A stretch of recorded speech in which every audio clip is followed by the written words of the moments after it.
Just a 1 minute ride to Liverpool Street Station, and here it is, the Bangladesh come Pakistan quarter of London, right here in London's East End. The colony has changed hands 3 times in the last century.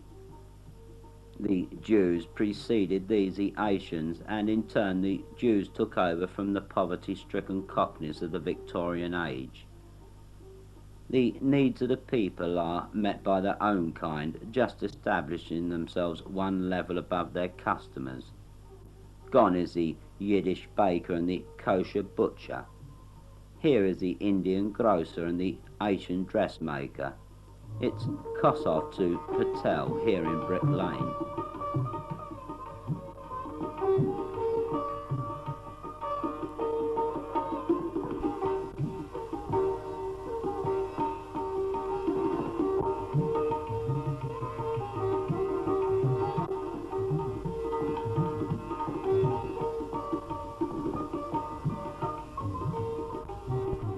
Right in the middle of this conglomeration of patched up, converted and bodged buildings, some idiot has built this mirrored creation on a spot where reflection is needed least. Nevertheless, it is the centre of big business, be it the least attractive side, for in so many of these neglected brickments are stored goods that may well see the light of day from the store windows of Bond Street and Knightsbridge.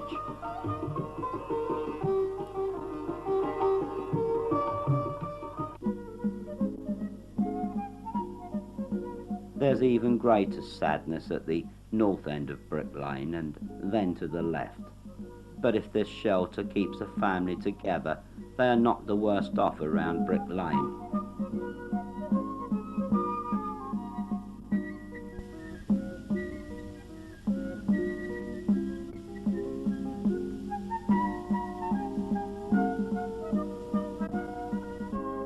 The West Indians too are accommodated 200 yards away where bombs once fell and where street names do not always comply with the environment.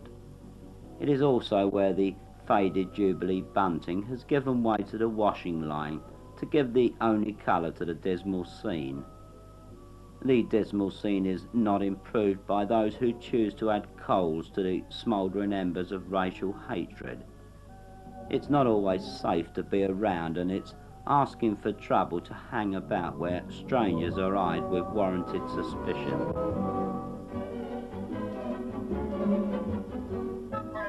It would be wrong to say that nothing is being done, for it is, and it has been for some time, but truly not soon enough, and certainly not quick enough. One wonders whether the Bengalese will yet move on to Brighton and Hove, and who knows, move in before the bulldozer finally completes its job.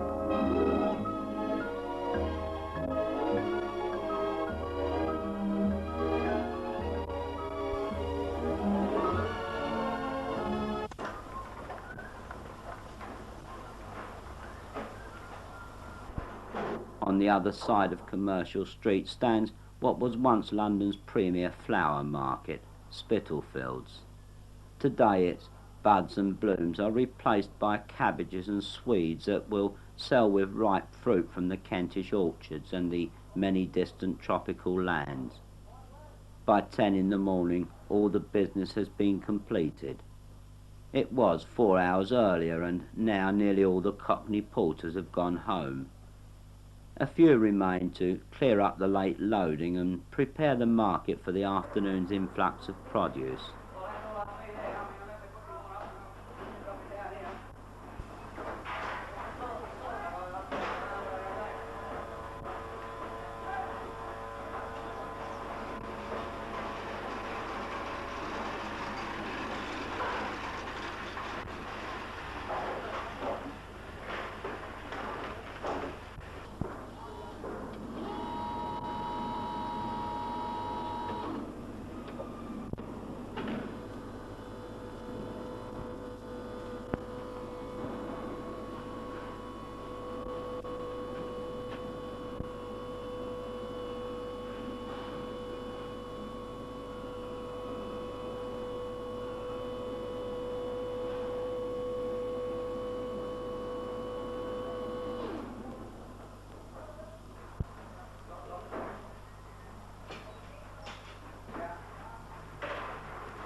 Rubbish is a feature of the large market, and the large market attracts the worst.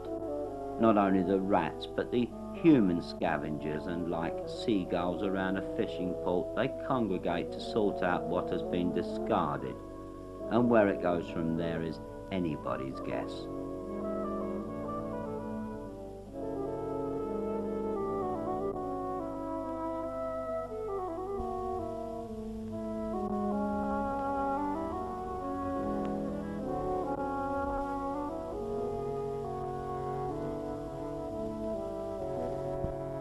If a lonely child on a balcony or a mother sorting over rotten fruit is not enough, then London's East End has even more to offer. It's not the throwaway produce of Spitalfields that attracts the lost souls, it's the fuel provided by the wooden crates that makes this a haven for people who just don't fit in. The winter is not here yet, but when it is, these men and the occasional woman will spend much of their time around a fire provided by the timber of Tasmania that once protected a Granny Smith apple.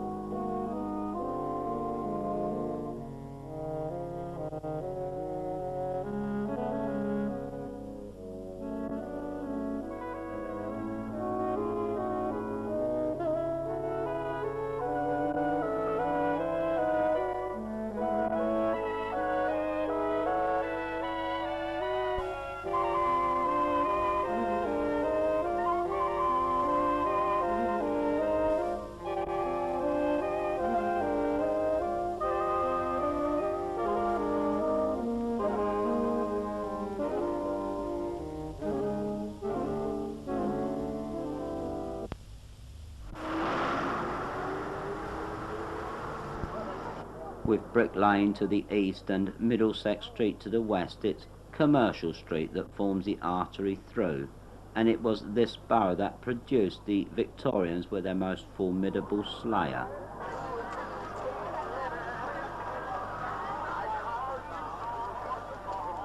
Throughout history there have been girls plying around the local drinking houses, girls like Mary Ann Nichols and Martha Turner.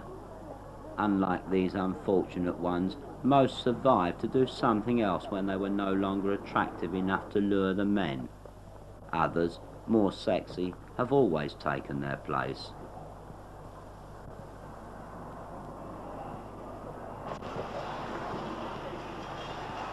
Annie Chapman was a victim, and it was perhaps symbolic that today, on the spot where her body was scientifically dismembered, stands a well-known brewery.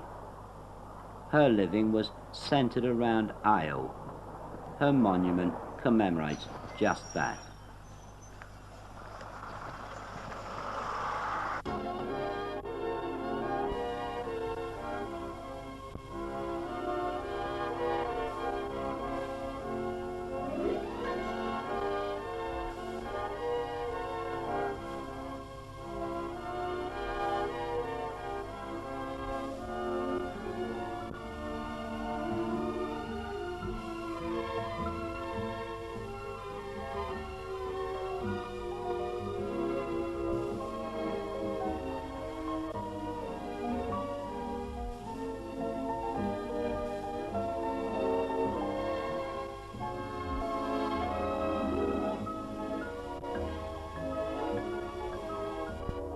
Leading off Commercial Street, the other side from Brick Lane, is the East Enders' own market. The market where smoked Scottish salmon is displayed in rows and the Jewish baker sells his crusty bread to a never-ending queue. The locals come here to buy all the week, while the rest leave it till Sunday, and they pay more.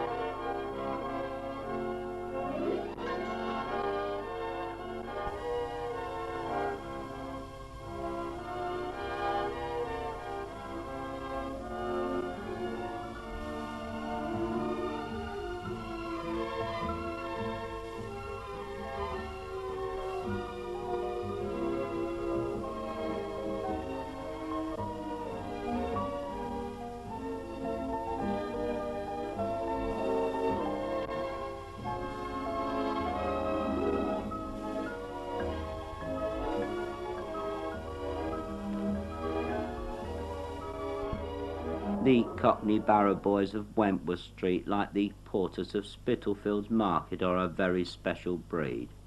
They hold a sense of humour and wit envied by many and matched by none.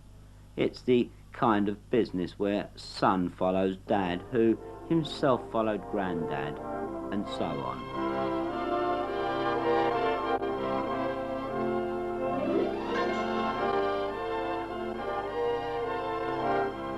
The stallholder will gladly sell his goods to all, be it the Asian of Brick Lane, the West Indian in the prefab, or the white man from the flats.